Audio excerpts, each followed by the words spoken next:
Welcome to the Tech Egg. Don't get scrambled. Enjoy the video. In this video, I will show how to make cupcakes moist. Start by preheating the oven and prepping pans while weighing ingredients for accuracy.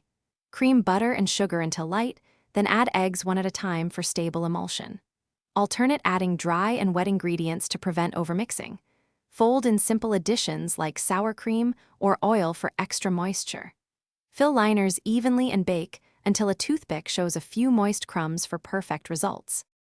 Warm ingredients to room temperature so they combine smoothly and avoid dense cupcakes. Use 1 part butter to 1 part oil, or add 2 tablespoons of oil per cup of butter for extra moistness. Swap some liquid with full-fat yogurt or sour cream to improve tenderness and crumb. Gently fold dry ingredients to maintain air pockets and avoid a gummy texture. Keep batter thick but pourable for even rise and crumb. If you're finding this helpful, please subscribe and like to support more baking tips.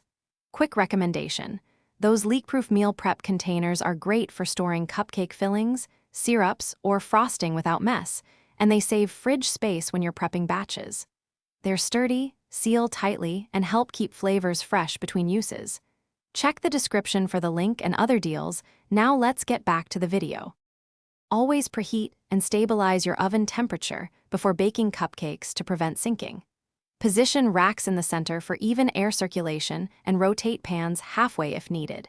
Use liners to retain moisture and prevent hot spots from pans. Remove cupcakes when a toothpick returns a few moist crumbs to avoid dryness. Let them cool slightly in the pan, then transfer to a rack to finish cooling without steaming the bottoms. Thanks for watching. Consider subscribing if I helped unscramble your problems.